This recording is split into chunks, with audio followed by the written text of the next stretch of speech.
ഇന്ന് സംഭവിച്ച ഏറ്റവും പ്രധാനപ്പെട്ട വാർത്തകളുടെ വിശദാംശങ്ങളുമായി ആരംഭിക്കുന്നു. ഇന്ന് സംഭവിച്ചത് എല്ലാ പ്രേക്ഷകർക്കും സ്വാഗതം. ഞാൻ പ്രവിത ലക്ഷ്മി. ഇന്നത്തെ ഏറ്റവും പ്രധാനപ്പെട്ട വാർത്തയിലേക്ക് തന്നെയാണ് ആദ്യം പോകുന്നത്. ജോയിക്കായി കാത്തിരിപ്പ്.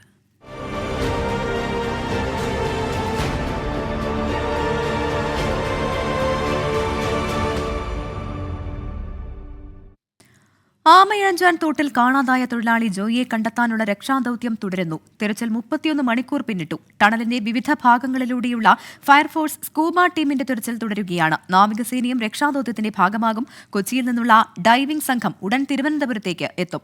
അഖിൽ ഷാ അൻസാർ ചേരുന്നുണ്ട് തിരുവനന്തപുരത്ത് നിന്ന് തത്സമയ വിവരങ്ങളുമായി. അഖിൽ ഷാ, 30 മണിക്കൂറിലധികമായി ജോയിക്കായുള്ള തിരച്ചിൽ പുരോഗമിക്കുകയാണ്.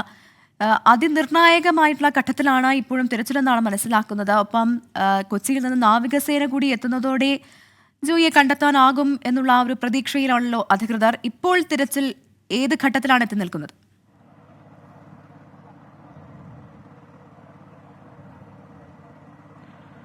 പ്രവിത, നമ്മൾ നേരത്തെ പറഞ്ഞതുപോലെ തന്നെ അതിനിർണായകമായ ഘട്ടത്തിലൂടെയാണ് ഈ രക്ഷാപ്രവർത്തനം കടന്നു പോകുന്നത്. നമ്മൾ നേരത്തെയൊക്കെ പറഞ്ഞതുപോലെ തന്നെ വളരെ കുറച്ച് ഭാഗം കൂടി ഇതുമായി ബന്ധപ്പെട്ട് പരിശോധിക്കാനുണ്ട്. അത്തരത്തിൽ ഇപ്പോൾ നിലവിൽ ഞാനിപ്പോൾ ഉള്ളത് ഈ 5-ാം നമ്പർ പ്ലാറ്റ്ഫോമിന് തൊട്ടടുത്തായിട്ടാണ്. അവിടെ ഈ ഒരു മാൻഹോൾ ഉണ്ട്, അതായത് ഈ ടണലിലേക്ക് കണക്ട് ചെയ്യുന്ന ഒരു മാൻഹോൾ ഉണ്ട്. ആ മാൻഹോളിലൂടെ ഈ വെള്ളം അതിശക്തമായി പമ്പ് ചെയ്ത്, അതായത് വെള്ളം ഫ്ലഷ് ചെയ്ത് പുറത്തേക്ക് കളയുന്ന ആ ഒരു പ്രക്രിയയാണ് ഇപ്പോൾ നടന്നുകൊണ്ടിരിക്കുന്നത്. ഇതുകൊണ്ട് ഇവർ ഉദ്ദേശിക്കുന്നത് എന്താണെന്നാൽ, ഇത്തരത്തിൽ വെള്ളം ശക്തമായി പമ്പ് ചെയ്ത് കളയുമ്പോൾ ഈ അടിയിൽ ഉൾപ്പെടെയുള്ള മാലിന്യങ്ങൾ അത് ഉയർന്നു വരികയും വെള്ളത്തിന് ഒഴുക്ക് കുറെ കൂടി, അതായത് അകത്തുള്ള മാലിന്യങ്ങൾ മുഴുവൻ പുറത്തേക്ക് ഒഴുകുമെന്നുള്ളൊരു പ്രതീക്ഷയുണ്ട്. അതൊരു പ്രതീക്ഷ മാത്രമാണ്. അത് ഇത്തരത്തിൽ അത് ഫലപ്രദമാകും എന്നുള്ള കാര്യമൊക്കെ ഇനിയും വിശദമായി തന്നെ അത് നോക്കേണ്ടതുണ്ട്. ഇനിയും അതിനായി കാത്തിരിക്കേണ്ടതുണ്ട്. എന്തായാലും ഈ ഫയർഫോഴ്സിന്റെയും അതുപോലെ തന്നെ സ്കൂബ ഡൈവേഴ്സിന്റെയും ഒരു വലിയ സംഘം അത് കഴിഞ്ഞ 30 മണിക്കൂറിലധികമായി ഈ രക്ഷാപ്രവർത്തനത്തിൽ ഏർപ്പെട്ടിരിക്കുന്നു എന്നുള്ളതാണ് ഏറ്റവും വലിയൊരു കാര്യം. അത് അവരുടെ കഴിവിന്റെ പരമാവധി ഇത്തരത്തിൽ ഈ ഒരു രക്ഷാപ്രവർത്തനത്തിനെ ഏകോപിപ്പിക്കുന്നുണ്ട്. അതിൽ അവരുടെ കഴിവിന്റെ പരമാവധി തന്നെ അവർ പ്രവർത്തിക്കുന്നുമുണ്ട്. നമുക്കറിയുന്നത് പോലെ തന്നെ നേരത്തെ മന്ത്രി വി ശിവൻകുട്ടി നമ്മളെ കണ്ടപ്പോൾ പറഞ്ഞത് ഈ നേവിയുടെ ഒരു പ്രത്യേക സംഘം അത് അടുത്ത 3 മണിക്കൂറിനുള്ളിൽ ഇവിടെ എത്തും എന്നുള്ളതാണ്. നേവി കൂടി എത്തിക്കഴിഞ്ഞാൽ കുറെ കൂടി സാങ്കേതികപരമായുള്ള രക്ഷാപ്രവർത്തനം ഇവിടെ നടത്താൻ കഴിയുമെന്നുള്ളൊരു പ്രതീക്ഷയും ഇതുമായി ബന്ധപ്പെട്ട് പ്രവർത്തിക്കുന്നവർക്ക് തിരുവനന്തപുരം കോർപ്പറേഷന് റെയിൽവേക്കൊക്കെ ഉണ്ട്. ആ ഒരു വലിയ പ്രതീക്ഷയിൽ തന്നെയാണ് ഈ സമയത്തും, അതായത് 30 മണിക്കൂർ പിന്നിടുമ്പോഴും രക്ഷാപ്രവർത്തനം ഇങ്ങനെ തുടരുന്നു എന്നുള്ളത് ആ ഒരു പ്രതീക്ഷയിൽ തന്നെയാണ്. നമുക്കിപ്പോൾ ഈ ദൃശ്യങ്ങളിൽ കാണുന്നത് പോലെ തന്നെ ഈ വെള്ളം അതിശക്തമായി പമ്പ് ചെയ്ത് പുറത്തേക്ക് കളയുക എന്നുള്ള ഒരു ലക്ഷ്യമാണ് നിലവിലുള്ളത്. ഞാൻ പറഞ്ഞതുപോലെ ഇത്തരത്തിൽ വെള്ളം ശക്തമായി പുറത്തേക്ക് ഒഴുക്കുമ്പോൾ ഈ അടിയിലുള്ള ഈ പറയുന്ന മാലിന്യങ്ങൾ ഉൾപ്പെടെ, അതായത് നമ്മൾ നേരത്തെ തന്നെ ഇതുമായി ബന്ധപ്പെട്ട് സ്കൂബ ഡൈവേഴ്സ് ഒക്കെ ഇറങ്ങിയപ്പോൾ അവർ പറഞ്ഞൊരു കാര്യം, ഇത്തരത്തിൽ ഈ മാലിന്യങ്ങൾ അത് അട്ടിയായി കിടക്കുന്നു എന്നുള്ളതാണ്. അതായത് ഒരാൾക്ക് പോലും കടന്നു പോകാൻ കഴിയാത്തത്ര ഈ പറയുന്ന കോൺക്രീറ്റും അതുപോലെ തന്നെ ഈ മാലിന്യങ്ങൾ ഉൾപ്പെടെ ചേർന്ന് കിടക്കുന്നു. അതുകൊണ്ട് തന്നെ അതിനെ എങ്ങനെയെങ്കിലും പുറത്തേക്ക് എത്തിക്കുക, അല്ലെങ്കിൽ അതിനെ അവിടെ നിന്ന് മൂവ് ചെയ്യിപ്പിക്കുക എന്നുള്ളൊരു വലിയ ഒരു കടമ്പ കടക്കേണ്ടതുണ്ട്. പക്ഷേ ഈ ഫ്ലഷ് ചെയ്യുന്നത് അതിനെങ്ങനെ അത്തരത്തിൽ അതിലൊരു ഫലം ഉണ്ടാകുമോ എന്നുള്ള കാര്യം ഇനിയും കാത്തിരിക്കേണ്ടതുണ്ട്. അതിനായുള്ള പ്രവർത്തനമാണ് ഇവർ ചെയ്യുന്നത്. നമുക്കറിയുന്നത് പോലെ തന്നെ ഇന്നലെ വൈകിട്ട് മുതൽ മാലിന്യം മാറ്റാൻ തുടങ്ങിയതാണ്. ഈ ടൺ കണക്കിന് മാലിന്യം തന്നെ ഇന്നലെ വൈകിട്ടോടുകൂടി മാറ്റി. എത്ര മാറ്റിയിട്ടും വീണ്ടും ഈ ഓടയിലേക്ക് അല്ലെങ്കിൽ ഈ ടണലിലേക്ക് മാലിന്യം ഒഴുകിയെത്തുന്നു എന്നുള്ളതാണ് നമ്മളെയൊക്കെ പേടിപ്പിക്കുന്ന ഒരു കാര്യം. അതായത് ഇത്രയധികം, അതായത് നഗരത്തിലെ മുഴുവൻ മാലിന്യങ്ങളും ഈ ഓടയിൽ ഇങ്ങനെ കിടക്കുന്നു. അത് എത്ര കോരിക്കളഞ്ഞിട്ടും അല്ലെങ്കിൽ എത്ര ഈ വലിയ ഈ ഹിറ്റാച്ചിയും അതുപോലെ തന്നെ JCBയും ഉൾപ്പെടെയുള്ള യന്ത്രങ്ങൾ ഉപയോഗിച്ച് കോരിക്കളഞ്ഞിട്ടും വീണ്ടും വീണ്ടും മാലിന്യം ഒഴുകിയെത്തുന്നു എന്ന് വെച്ചാൽ നമുക്കത് മനസ്സിലാക്കാവുന്നതാണ് എത്രത്തോളം മാലിന്യം ഇതിലുണ്ട് എന്നുള്ളത്. അത് മുഴുവൻ പുറത്തേക്ക് എത്തിക്കുക എന്നുള്ളത് അത് ശ്രമകരമായ ഒരു ദൗത്യമാണ്. അപ്പോൾ അതെങ്ങനെയെങ്കിലും കുറച്ചെങ്കിലും ആ മാലിന്യം മാറ്റി ഈ ജോയി അതിനിടയിൽ എവിടെയെങ്കിലും കുടുങ്ങിക്കിടപ്പുണ്ടെങ്കിൽ അത്തരത്തിൽ ഒരു ശ്രമം നടത്തി പുറത്തു കൊണ്ടുപോകാനുള്ള ഒരു ശ്രമമാണ് നിലവിൽ ഫയർഫോഴ്സിന്റെ ഭാഗത്തു നിന്നുണ്ടാകുന്നത്. സ്കൂബ സംഘവും രാവിലെ മുതൽ നമുക്കറിയുന്നത് പോലെ തന്നെ അവർ പലതവണ ഇതിനകത്തിറങ്ങി, ഏതാണ്ട് 8ഓളം തവണ അവർ ഇതിനകത്തിറങ്ങി പരിശോധിച്ചു. ഇത്രയും മലിനമായ ജലമാണ്. അവർക്കും അതിന്റെ ഭാഗമായുള്ള ചില ബുദ്ധിമുട്ടുകൾ അവരും നേരിടുന്നുണ്ട്. എന്തായാലും ഒരു ഫലമുണ്ടാകുമെന്നുള്ള പ്രതീക്ഷയിൽ തന്നെയാണ് ഈ സർക്കാരും അതുപോലെ റെയിൽവേയും അതുപോലെ തന്നെ ഇവിടെ കഴിഞ്ഞ 30 മണിക്കൂറിലധികമായി രക്ഷാപ്രവർത്തനം നടത്തിക്കൊണ്ടിരിക്കുന്ന ആളുകളും ഫയർഫോഴ്സ് ഉദ്യോഗസ്ഥരും സ്കൂബ സംഘവും ഉൾപ്പെടെ വലിയ പ്രതീക്ഷയിൽ തന്നെയാണ് ഇപ്പോഴും ഈ അഴുക്കുചാലിൽ അല്ലെങ്കിൽ ഈ മലിനജലത്തിൽ ഇറങ്ങി നിൽക്കുന്നതെന്നുള്ളതാണ് ഏറ്റവും പ്രധാനപ്പെട്ട കാര്യം.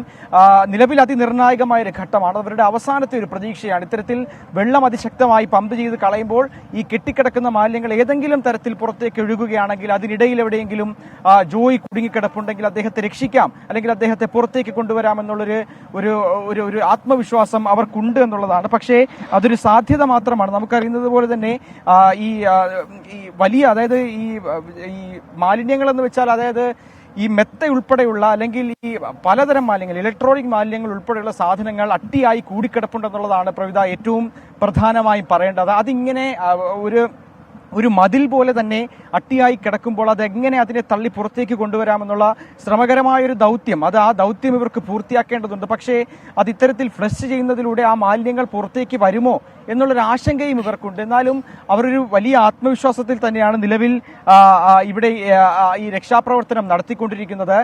എന്തായാലും നേവിയുടെ ഒരു പ്രത്യേക സംഘം കൂടി ഇവിടെ എത്തുന്നുണ്ട്. അവർ ഏതൊക്കെ തരത്തിലുള്ള ഒരു പ്ലാനിംഗ് ആണ് അവരുടെ ഭാഗത്തു നിന്ന് ഉണ്ടാകുന്നത്, ഏത് തരത്തിലുള്ള രക്ഷാപ്രവർത്തനമാണ് അവർ ലക്ഷ്യമിടുന്നുള്ള കാര്യങ്ങളൊക്കെ അവർ വന്നതിന് ശേഷമുള്ള അവരുടെ നിരീക്ഷണത്തിനൊക്കെ ശേഷം അവർ നമുക്ക് മനസ്സിലാക്കുക. എന്തായാലും അതിനിർണായകമായ ഒരു ഘട്ടത്തിലാണ് ഇപ്പോൾ നിലവിൽ ഇതിന്റെ രക്ഷാപ്രവർത്തനം തുടരുന്നത്. എന്തായാലും ഒരു ശുഭവാർത്ത, അല്ലെങ്കിൽ അദ്ദേഹത്തെ, ഈ കുടുങ്ങിക്കിടക്കുന്ന ജോയിയെ പുറത്തേക്ക് കൊണ്ടുവരാം എന്നുള്ളൊരു പ്രതീക്ഷ രക്ഷാപ്രവർത്തനത്തിൽ ഏർപ്പെട്ടിരിക്കുന്ന മുഴുവൻ ആളുകൾക്കുമുണ്ട്. പ്രവിധ, ശരി, ഇറങ്ങാൻ ദുഷ്കരമായ മാൻഹോളുകൾ, തള്ളി നീക്കാൻ കഴിയാത്തത്ര മാലിന്യം, അതിന് ഉള്ളിൽ രൂക്ഷമായ ഗന്ധം, ഇതിനെയെല്ലാം അതിജീവിച്ചുകൊണ്ടാണ് ഡൈവിംഗ് സംഘം ഇറങ്ങിയത്. NDRF സംഘം ഉൾപ്പെടെ ഇവിടെ എത്തിയിട്ടുണ്ട്. ഇനി നേവിയുടെ ഒരു സംഘം കൂടി എത്തുന്നുണ്ട്. അങ്ങനെ മനുഷ്യസാധ്യമായതെല്ലാം ജോയിയെ കണ്ടെത്താനായി കഴിയുന്നതെല്ലാം ചെയ്യുന്നുണ്ട് അധികൃതർ. പക്ഷേ അല്പം മുൻപ് അഖിൽ ഷാ സൂചിപ്പിച്ചതുപോലെ അത്രയധികം മാലിന്യങ്ങൾ കെട്ടിക്കിടക്കുന്നു. ഒരുപക്ഷേ റെയിൽവേ സ്റ്റേഷനിൽ നിൽക്കുമ്പോഴൊക്കെ നമ്മൾ ഒരിക്കൽ പോലും ചിന്തിച്ചിട്ടുണ്ടാവില്ല ഈ ഭൂഗർഭ ഓടയിൽ ഇത്രയധികം മാലിന്യങ്ങൾ കണ്ടാൽ അറയ്ക്കുന്ന, അതേസമയം തന്നെ ഞെട്ടിക്കുന്ന തരത്തിലുള്ള മാലിന്യങ്ങൾ ഉണ്ടാകും എന്നുള്ളത്. സാധ്യമായ എല്ലാ നടപടികളും അധികൃതർ സ്വീകരിക്കുന്നുണ്ട്. ഉടൻ തന്നെ ജോയിയെ കണ്ടെത്താനാകും എന്നുള്ള പ്രതീക്ഷയാണ് അവർ പങ്കുവയ്ക്കുന്നത്. അഖിൽ ഷാ അൻസാറാണ് തത്സമയ വിവരങ്ങൾ തിരുവനന്തപുരത്ത് നിന്ന് നൽകിയത്. രക്ഷാപ്രവർത്തനം മണിക്കൂറുകൾ പിന്നിടുമ്പോഴും ആമയിഴഞ്ചാൻ തോട്ടിൽ കാണാതായ ജോയി തിരിച്ചുവരുമെന്ന പ്രതീക്ഷയിലാണ് കുടുംബം. മാതാവ് മെൽഹിയുടെ ഏക ആശ്രയമാണ് ജോയി. ജോയിക്ക് അന്നന്ന് ലഭിക്കുന്ന തുച്ഛമായ വരുമാനം കൊണ്ടാണ് കുടുംബം കഴിയുന്നത്. മാരായമുട്ടം CSI പള്ളിക്ക് സമീപം റോഡിൽ നിന്ന് വളരെ ഉയരത്തിലാണ് ജോയിയുടെ ചെറിയ വീട്. ഹോളോ ബ്രിക്സും ആസ്പെറ്റോ ഷീറ്റും കൊണ്ട് നിർമ്മിച്ച ഒറ്റമുറി കെട്ടിടം. കയറി വരാൻ വഴി പോലുമില്ല. ഇവിടെ അമ്മയ്ക്കൊപ്പമാണ് അവിവാഹിതനായ ജോയി താമസിച്ചിരുന്നത്. കുടുംബം പോറ്റാൻ എന്ത് ജോലിക്കും ജോയി തയ്യാറായിരുന്നു. എന്ത് ജോലി ഉണ്ടെങ്കിലും ചെയ്യും, എന്ത് ജോലിക്ക് വിളിച്ചാലും പോകും. ഇതിനു മുമ്പേ അവിടെ ചെന്ന് വേസ്റ്റ് വാരാം അവർ വിളിച്ചോണ്ട് പോകും, കോൺട്രാക്റ്റുകാർ വിളിച്ചോണ്ട് പോകും. ഇവിടെ വന്ന് വണ്ടി കൊണ്ടുവന്ന് ബൈക്കിൽ കയറ്റിയാണ് ഞാൻ കൊണ്ടുപോയത് അവനെ. ആമയിഴഞ്ചാൻ തോട്ടിൽ മാലിന്യം നീക്കാൻ ജോയി മുമ്പും പോയിട്ടുണ്ട്. ഇന്നലെ ഉച്ചയോടെയാണ് ജോയിയെ കാണാനില്ലെന്ന് മാതാവ് മെൽഹി അറിയുന്നത്. ഉടൻ തന്നെ അടുത്തുള്ള ജോയിയുടെ സഹോദരനെയും ആലപ്പുഴയിലുള്ള സഹോദരിയെയും വിവരം അറിയിച്ചു. ആറ്റിൽ ശക്തമായ ഒഴുക്കിൽ പോലും നീന്തിയിരുന്ന ജോയിക്ക് ഇങ്ങനൊരു അപകടം പറ്റിയതിന്റെ ഞെട്ടലിലാണ് കുടുംബം. രക്ഷാപ്രവർത്തനത്തിന്റെ ഓരോ ഘട്ടത്തിലും അവർ കാത്തിരിക്കുകയാണ്. ജോയി തിരിച്ചുവരുമെന്ന പ്രതീക്ഷയോടെ. 24 തിരുവനന്തപുരം. മറ്റു റിപ്പോർട്ട് നോക്കിയാൽ സംസ്ഥാനത്ത് 4 ദിവസം അതിശക്തമായ മഴയ്ക്ക് സാധ്യത. വടക്കൻ കേരളത്തിലെ മലയോര മേഖലകളിൽ കനത്ത മഴയിൽ വ്യാപക നാശനഷ്ടമുണ്ടായി. മരങ്ങൾ കടപുഴകി വാഹനങ്ങളും വൈദ്യുതി ലൈനുകളും തകർന്നു. കണ്ണൂർ, കോഴിക്കോട്, കാസർഗോഡ് ജില്ലകളിലെ വിദ്യാഭ്യാസ സ്ഥാപനങ്ങൾക്ക് കളക്ടേഴ്സ് അവധി പ്രഖ്യാപിച്ചിട്ടുണ്ട്.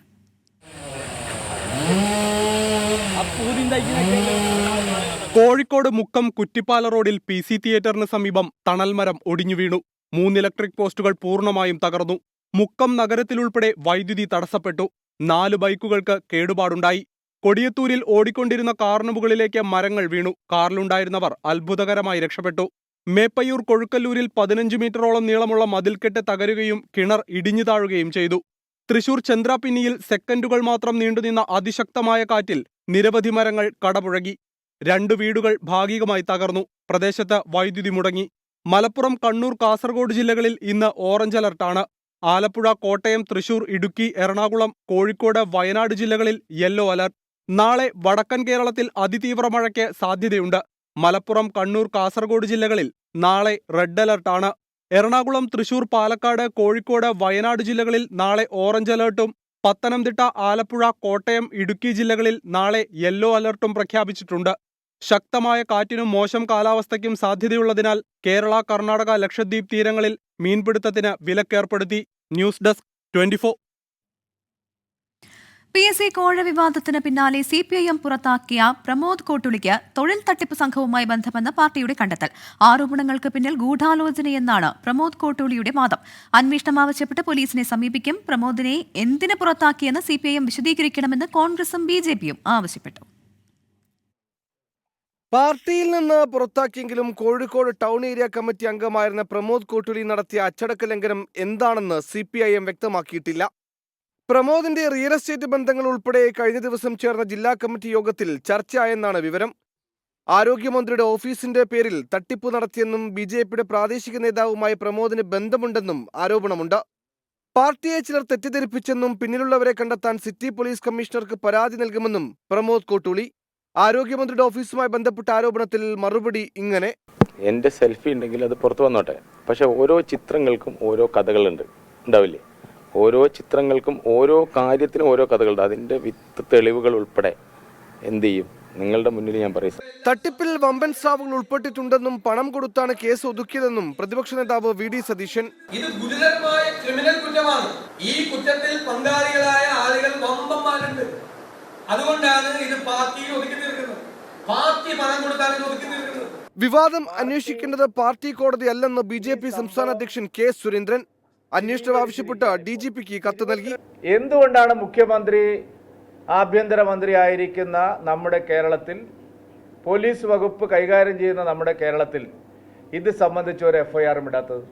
അതിനിടെ CPIM കോഴിക്കോട് ജില്ലാ കമ്മിറ്റി അംഗം പ്രേംകുമാർ ഇല്ലത്തിനെതിരെ പ്രമോദ് കോട്ടുളി രംഗത്തെത്തി. എല്ലാ ചതികളിലും നിങ്ങളാണ് നായകനെന്ന് പ്രേംകുമാർ ഇല്ലത്തിന്റെ ഫേസ്ബുക്ക് പോസ്റ്റിന് താഴെ പ്രമോദ് കുറിച്ചു. 24 കോഴിക്കോട്. ഇപ്പോൾ തിരുവനന്തപുരം ആമയിഴഞ്ചാൻ തോട്ടിൽ പരിശോധന നടത്തുന്ന സ്കൂബ ടീം മാധ്യമങ്ങളോട് സംസാരിക്കുന്നു. തത്സമയം നമ്മൾ ഈ വെളിയിൽ നിന്ന് കാണുന്നുണ്ട്, കുപ്പിയുണ്ട്, വെള്ളമുണ്ട്, അടിയുണ്ട്. ഇപ്പൊ വെള്ളം അടിക്കുന്നില്ല, അവര് വെള്ളം അവിടെ കെട്ടി നിർത്തുന്ന പരിപാടി നടക്കുന്നുണ്ട്. 1 മണിക്കൂറിനുള്ളിൽ അത് ഇവിടെ എത്തും എന്നുള്ളതാണ് പറയുന്നത്. വെള്ളം നമ്മൾ പ്രയോഗിച്ച ഈ രീതി ഫ്ലഷിംഗ് കൊണ്ട് ഇപ്പം പ്രയോജനം ഉണ്ടെന്ന് തോന്നുന്നില്ല. അപ്പൊ അതുകൊണ്ട് ഈ രീതി മാറ്റിയിട്ട് അടുത്തൊരു രീതിയാണ് നമുക്ക് ആലോചിക്കുന്നത്. ബാക്ക് വാഷ് തടയാനായിട്ട് വെള്ളം നിർത്തിയിട്ട് അതിനെ ഫുള്ളായിട്ട് തുറന്നു വിടുന്നത് ഇറിഗേഷൻ ഡിപ്പാർട്ട്മെന്റ് ആണ്. ഈ പദ്ധതി നമ്മളിപ്പോ അവസാനിപ്പിക്കുകയാണ്, അടുത്ത പദ്ധതിയിലേക്ക് പോവുകയാണ്, അടുത്ത അവസാനിപ്പിച്ചിട്ടില്ല. ഇത് ഇങ്ങനെ വെള്ളം അല്ല, അത് അവസാനിപ്പിച്ചില്ല. നമ്മളിപ്പോ ഇവിടെ നിന്ന് അപ്പുറത്തേക്ക് മാറി അവിടെ നിന്ന് വെള്ളം പമ്പ് ചെയ്താലോ എന്നുള്ളതിനെ കുറിച്ച് നമ്മുടെ സാറുമായിട്ട് അവിടെ നിന്ന് സാറുമായിട്ട് ആലോചിക്കുകയാണ്. നമ്മൾ ആലോചിച്ചതിന് ശേഷം അത് അപ്പർ സൈഡാ സാറുമായിട്ട് അതെ RF സാർ ഇപ്പോൾ ഒരു മീറ്റിംഗിലാണ്. അത് കഴിഞ്ഞിട്ട് നമുക്കൊരു ഇത് തന്നു കഴിഞ്ഞാൽ അതിനനുസരിച്ച് നമ്മൾ ഞങ്ങൾക്കൊന്നും അറിയത്തില്ല. മീറ്റിംഗ് നടക്കുന്നുണ്ട്.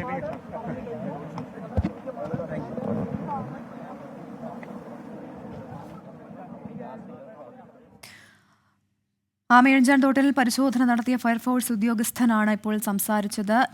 വെള്ളം ഫ്ലഷ് ചെയ്ത് കളഞ്ഞിട്ടുള്ള പരിശോധന ശ്രമകരമാണ്, എങ്കിലും ഈ ഉദ്യമത്തിൽ നിന്ന് പിന്നോട്ടില്ല എന്നാണ് അവർ പറഞ്ഞത്. തത്സമയ വിവരങ്ങളാണ് ഇപ്പോൾ പ്രേക്ഷകരുമായി അദ്ദേഹം പങ്കുവച്ചത്. മറ്റൊരു പ്രധാനപ്പെട്ട വാർത്തയിലേക്ക്. കോഴിക്കോട് PSC അംഗത്വ കോഴ വിവാദത്തിൽ വഴിത്തിരിവ്. CPIM പുറത്താക്കിയ പ്രമോദ് കോട്ടുളി തന്റെ കയ്യിൽ നിന്ന് പണം വാങ്ങിയിട്ടില്ലെന്ന് പരാതിക്കാരൻ.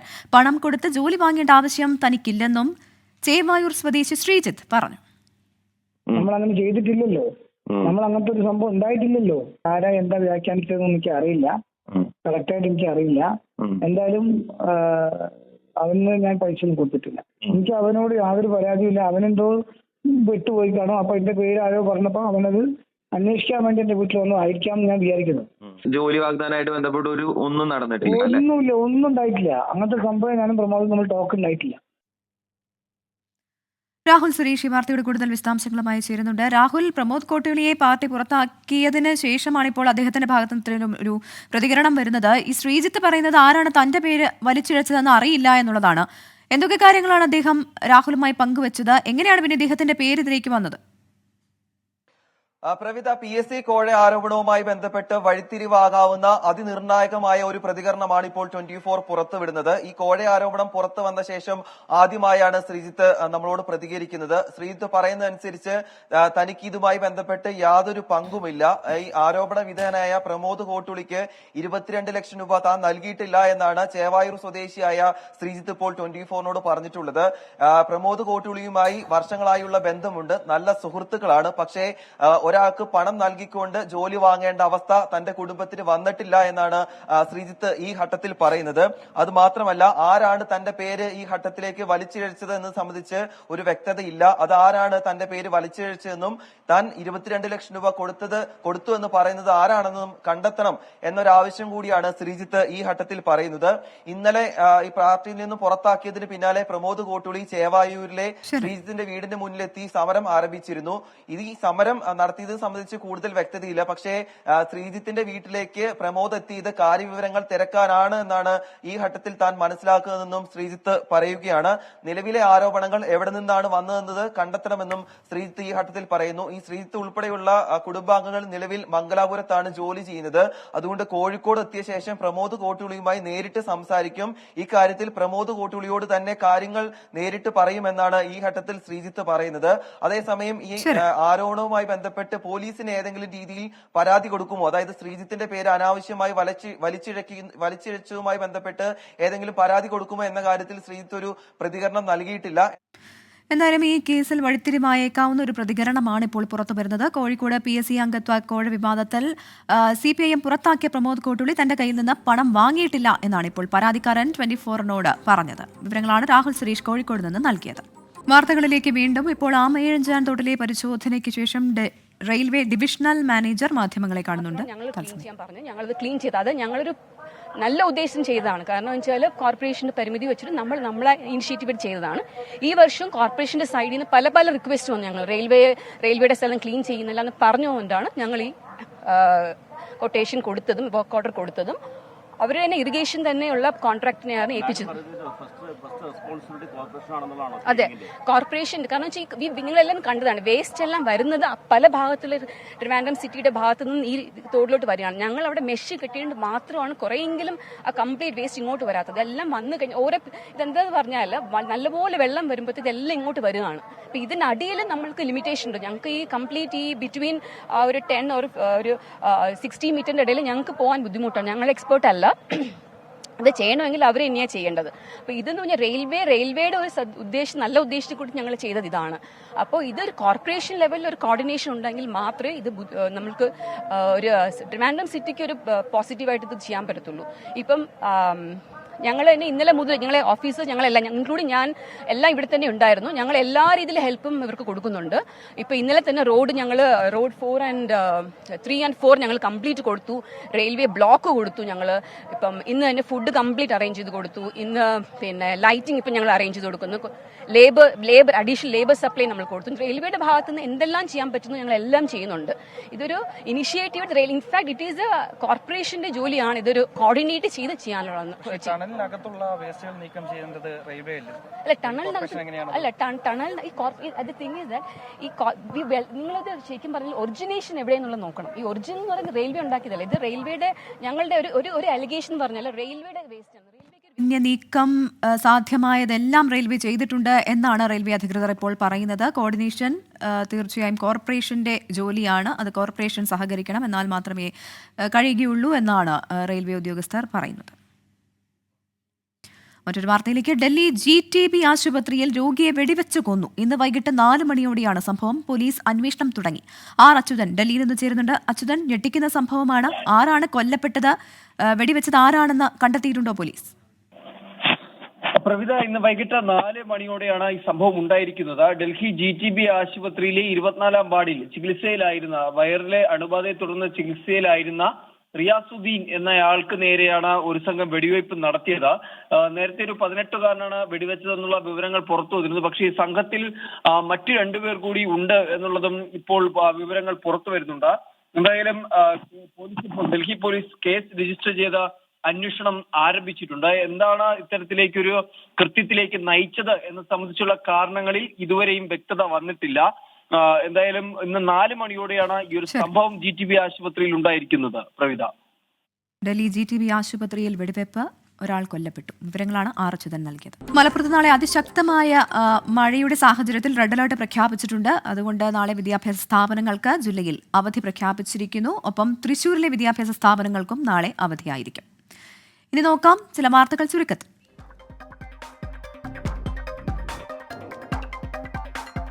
വിഴിഞ്ഞം പദ്ധതി തീരദേശ ജനതയുടെ സ്വപ്നം കെടുത്തിയ പദ്ധതിയെന്ന ലത്തീൻ കത്തോലിക്ക സഭ. തീരദേശ ഹൈവേ നിർമ്മാണത്തിന്റെ പ്ലാനും പദ്ധതിയും എന്താണെന്ന് അറിയില്ലെന്ന് ബിഷപ്പ് വർഗീസ് ചക്കാലയ്ക്കൽ.